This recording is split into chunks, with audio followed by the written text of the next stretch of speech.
Gloria a Dios. Vamos a leer en el Evangelio según San Lucas, capítulo 15, a partir del verso 11 hasta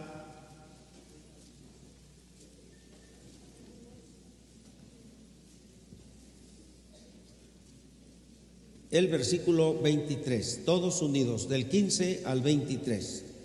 Empecemos la lectura. También dijo: un hombre tenía 2 hijos, y el menor de ellos dijo a su padre: Padre, dame la parte de los bienes que me corresponde, y les repartió los bienes. No muchos días después, juntándolo todo, se fue lejos a una provincia apartada, y allí desperdició sus bienes viviendo perdidamente. Y cuando todo lo hubo malgastado, vino una gran hambre en aquella provincia y comenzó a faltarle. Y fue y se arrimó a uno de los ciudadanos de aquella tierra, el cual envió a su hacienda para que apacentase cerdos, y deseaba llenar su vientre de las algarrobas que comían los cerdos, pero nadie le daba. Y volviendo en sí, dijo: ¿cuántos jornaleros en casa de mi padre tienen abundancia de pan, y yo aquí perezco de hambre? Me levantaré e iré a mi padre, y le diré: Padre, he pecado contra el cielo y contra ti. Ya no soy digno de ser llamado tu hijo. Hazme como a uno de tus jornaleros. Y levantándose, vino a su padre, y cuando aún estaba lejos, lo vio su padre, y fue movido a misericordia, y corrió y se echó sobre su cuello y le besó. Y él dijo: Padre, he pecado contra el cielo y contra ti, y ya no soy digno de ser llamado tu hijo. Pero el padre dijo a sus siervos: sacad el mejor vestido y vestidle, y poned un anillo en su mano y calzado en sus pies, y tragamos el becerro sordo y matadlo, y comamos y hagamos fiesta. Tomen su lugar, por favor.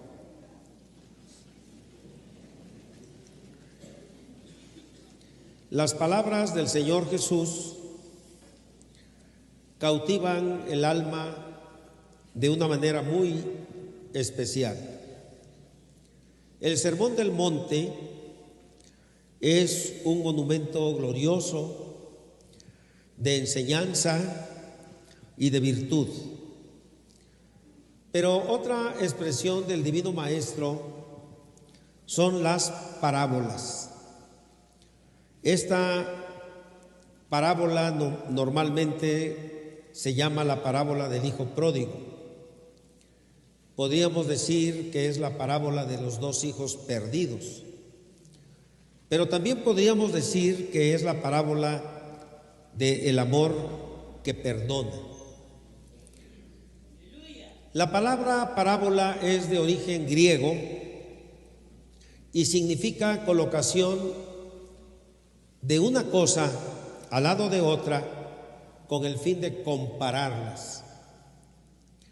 En ella, en la parábola, hay ideales que se desean enseñar, que se pretende dejar fijo en el pensamiento del oyente y en su corazón. La parábola no es una fábula.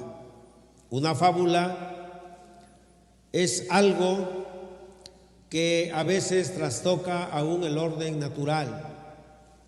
Allí los animales hablan, las cosas hablan, las cuestiones también inanimadas hablan. En la parábola no. Todo lo que se diga en una parábola es creíble y fiel reflejo de un mundo, sobre todo real. Esta parábola nos permite conocer de cerca, de una manera íntima, el corazón divino. Ese corazón que se alegra en un gozo tan sublime, que experimenta cuando ve a un pecador que se arrepiente. Vamos a ver algunos supuestos de la vida familiar que nos narra la misma parábola y que lógicamente tienen su desarrollo en los tiempos del Señor. Hoy día es común que un padre de familia, que una madre de familia, con previsión, no simplemente porque la muerte se acerque, sino con previsión, con un sentido de responsabilidad especial, hagan su testamento, en el cual designen a sus herederos, o los legados, que son aquellas obligaciones que dejan a cargo de una persona llamada legataria para que ejecute determinada acción cuando los testadores mueran. En los tiempos del Señor, la figura del testamento, aunque era conocida, no era muy reconocida, al menos no en la forma legal que hoy tiene un documento que privilegia la voluntad del testador. ¿Qué suponía esta condición o esta circunstancia? Que si un padre o una madre deseaban evitar, lo cual es muy frecuente, conflictos entre sus hijos una vez que los padres de familia ya no estén, con el propósito, repito, de evitar conflictos futuros entre los hijos, entonces se procedía a hacer el reparto de los bienes. En vida se hacía el reparto de los bienes de la familia. En la parábola claramente se nos dice que un hombre tenía 2 hijos.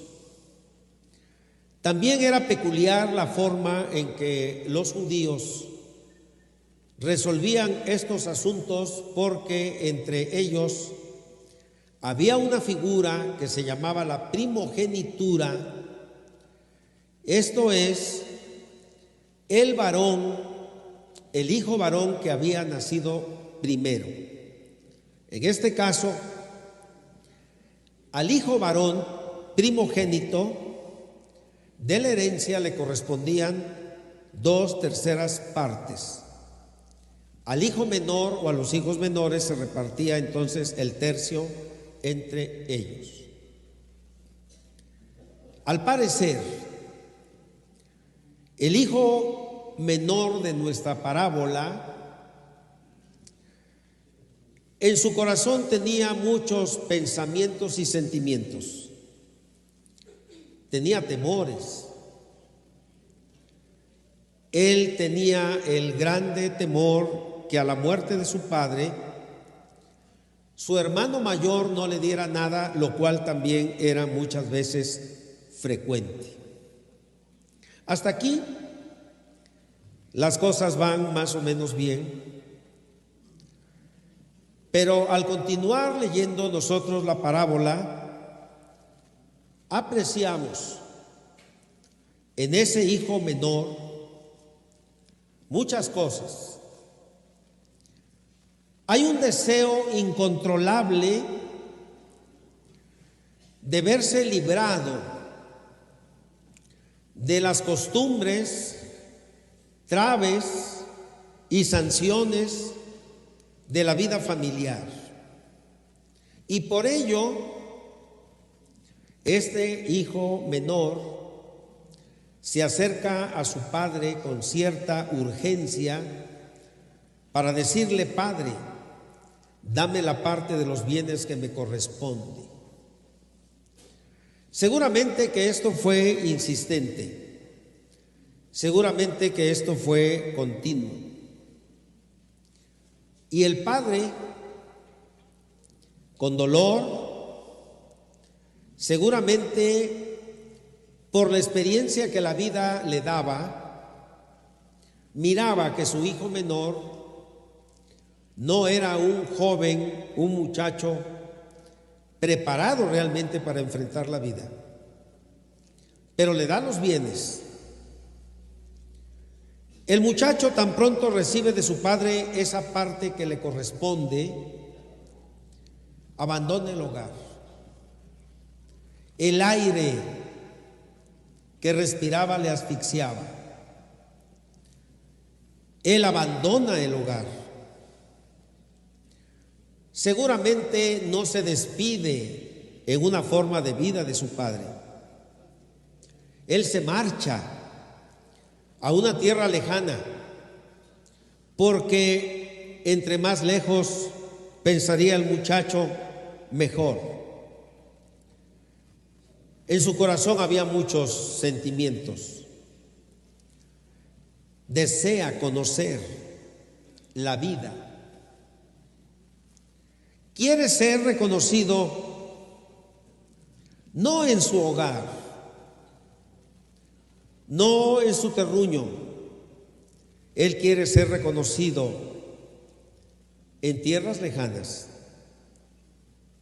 Y bueno, el costo le cobra factura. El costo de su mala conducta, de su falta de previsión y de cuidado. Se rodea de amigos malvados. Con ellos derrocha su dinero. Con ellos aparentemente vive una vida libre, de alegrías. No hay sinsabores. Todo es canto, todo es vino, todo aparentemente es felicidad. Pero este joven inexperto se va adentrando en todos los vicios conocidos en aquel tiempo. Su vida de pocos años se vuelve disipada, perversa. Y hermanos y amigos, no hay dinero que alcance para una vida de disipación. Él pierde hasta el último centavo. Los amigos que lo elogiaban, que lo alababan, siempre lo abandonan, se van retirando. Él comprende entonces que su amistad fue una amistad de cantina y solo de casas non santas. Se haya abandonado, pero además se encuentra hambriento, muy hambriento. En algunas ocasiones él había comido con apetito en su hogar, porque por alguna razón se había retrasado su hora de comida. Pero ahora no era apetito, era un dolor profundo en sus entrañas, el dolor del hambre. Debo hacer un alto para considerar cuántos jóvenes son este mismo retrato que nos refiere la parábola. Al menos Oscar Wilde escribió algo de esto. Al menos el retrato de Dorian Gray nos habla de cosas parecidas. ¿Cuántos muchachos y muchachas quieren conocer la vida? ¿Cuántos muchachos se creen guapos y que en el mundo las mujeres se humillarán ante ellos, se humillarán ante sus pies? ¿Cuántos creen que la hombría es una cuestión de vida desenfrenadas de drogas, sexo y alcohol? ¿Cuántos muchachos, cuántas muchachas ¿Cuántos secundarios están esperando tener unos pocos años porque confunden la libertad con el libertinaje y terminan siendo esclavos de sus vicios y pasiones? ¿A dónde van a parar los jóvenes cuando sus recursos económicos se acaban? Cuando no hay un padre o una madre que les pueda dar el dinero, o cuando no hay un hogar en donde puedan robar las cosas. ¿En dónde van cuando las fuerzas de la juventud se terminan? ¿A dónde irá la juventud de hoy día cuando los trabajos y los empleos escasean? Y volvemos a nuestra parábola. El joven encuentra empleo cuidando cerdos. Esto no es una ironía de la vida. Esta es una humillación directa, porque él era judío. Y el hombre de aquellas tierras sabía que para un judío los cerdos son inmundos y que es la más grande de las humillaciones encargarlo de cuidar los cerdos. Pero el hambre, hermanos, es demasiada. En Israel hay un árbol que se llama el algarrobo. Es frondoso. Produce un fruto, la algarroba, que se parece en mucho a la manzana, de tal manera que tiene también el nombre de manzana silvestre. En todas las calles de Israel, en su mayoría hay algarrobos. Y suponemos que en aquella provincia abundaban los algarrobos.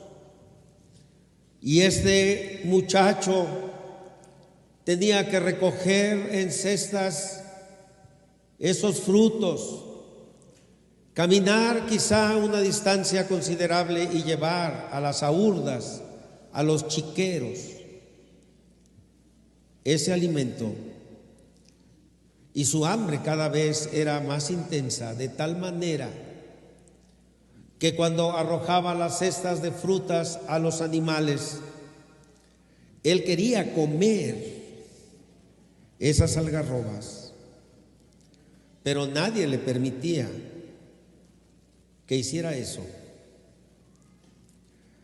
Yo no sé realmente, los elementos de la parábola dan lugar para muchas cosas. ¿Qué es lo que no sé? No sé si el hambre le hizo reflexionar, pero por primera ocasión reflexiona. En su casa no reflexionaba. Cualquier palabra de consejo las tomaba como ofensas. Callaba a sus padres cuando ellos le hablaban o a sus hermanos. Pero ahora reflexiona. Por primera vez reflexiona. Y dentro de sí mismo, él dice: ¿cuántos jornaleros? En la casa de su padre había trabajo, y por ello recuerda a los jornaleros. ¿Cuántos hay allí? En la casa de mi padre, que tienen abundancia de pan, y yo aquí en esta tierra lejana, pereciendo de hambre. Pudiera decirse que fue la necesidad que lo llevó a este pensamiento, que le llevó a considerar que los jornaleros de su padre no conocían el hambre. Pero en esos pensamientos, en lo más profundo de su ser, porque no hay hombre sobre la tierra que en algún momento de su vida tenga pensamientos semejantes. Él ve que es un sinvergüenza, que es de lo más perverso que puede haber sobre la tierra, pero más todavía, ese muchacho insolente se da cuenta que ha pecado contra Dios y contra su Padre. Por eso la expresión: me levantaré y le diré a mi Padre, he pecado contra el cielo y contra ti. Agrega en sus pensamientos: ya no soy digno de ser llamado tu hijo. Está dispuesto, hermanos, a renunciar a su condición de hijo para ser un simple jornalero. Y esta decisión se levanta de la postración moral en la que estaba y decide caminar vuelta a casa. Esto es el centro conmovedor de la parábola, porque el Señor Jesús dio a sus oyentes y a nosotros un ejemplo concreto de lo que es el verdadero arrepentimiento. El arrepentimiento teshuvá, que se dice en hebreo, es una revisión completa, total de los valores que nos llevan a una renuncia de los valores falsos y nos muestran claramente el camino para seguir valores nobles y sobre todo conforme a la voluntad de Dios. Esto no es remordimiento. El remordimiento dice: ni modo, me descubrieron, ¿qué le vamos a hacer? Me avergüenzo. El que se arrepiente está dispuesto a sufrir la humillación y sinceramente reconoce su pecado. Cuán importante es que haya padres que estemos dispuestos a recibir a nuestros hijos de manera cariñosa. Es necesario ciertamente que considere la ofensa recibida, pero también es necesario que el padre se muestre perdonador. Piense usted un momento qué hubiera ocurrido si el padre no hubiera recibido a ese muchacho. Lo que siempre ocurre normalmente y que la experiencia de la vida nos lo ha enseñado: los corazones de los jóvenes comúnmente se endurecen más por una falta de atención paterna o materna. Ese corazón se hubiera endurecido y quizá nunca hubiera vivido una vida decente, sino todo lo hubiera hecho quizá por conveniencia, pero no porque haya reconocido su pecado. Pero realmente este padre es el verdadero personaje de la parábola, el personaje central, porque refleja al Padre Celestial. Por supuesto que el propósito del Señor en la parábola no fue nunca pintarnos una conversión perfecta, sino más bien un amor perfecto, el amor del Padre.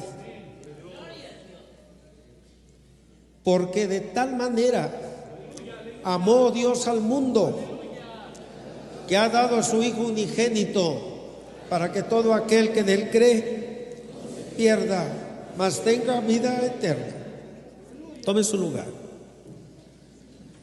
Imaginemos también los sentimientos del Padre el día en que su Hijo lo abandonó. No tomó ninguna medida, no instruyó a sus siervos para impedir, si algún día regresara el Hijo, que Él entrara al hogar. Comprendemos todos los padres que nuestros hijos son seres libres y que debe haber un respeto a ellos, pero el corazón de un padre siempre anhelará el retorno del hijo perdido, del hijo extraviado.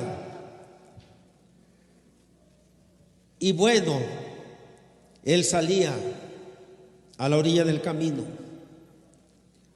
y cuando vio una figura lejana, no podía con sus ojos mirar que realmente ese era su hijo, pero su corazón sí le decía que era su hijo. Pobre mi hijo, cuánto debió haber sufrido fuera del hogar. Su corazón de padre, cuando su pobre hijo y él se encontraron, lo besó, y el hijo,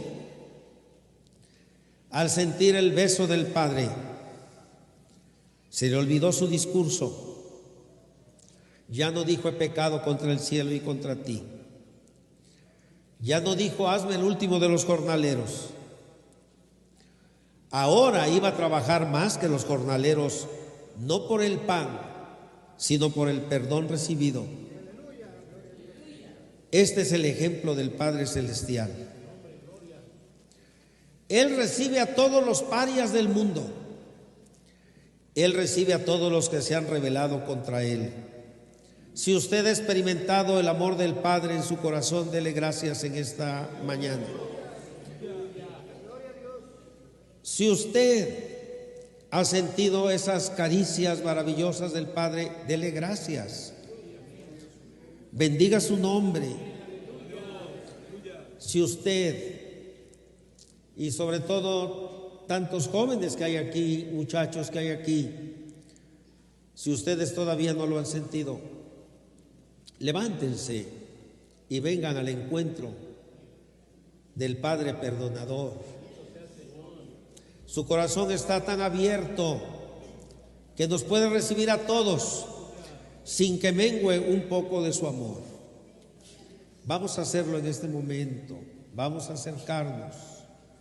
Vamos a venir a su presencia. Dele gracias por lo que ha recibido del Padre. Usted que se rebeló contra Él un día y que Él lo perdonó. Pero también acérquese en este momento si usted necesita ese amor maravilloso en su corazón. Venga el Padre Celestial, querido hermano, acérquese. Él está con los brazos abiertos esperándole en esta hora. Venga a Cristo en esta hora, venga al Padre Celestial, venga. Dios le espera en este momento. Te alabamos en esta hora, oh Dios.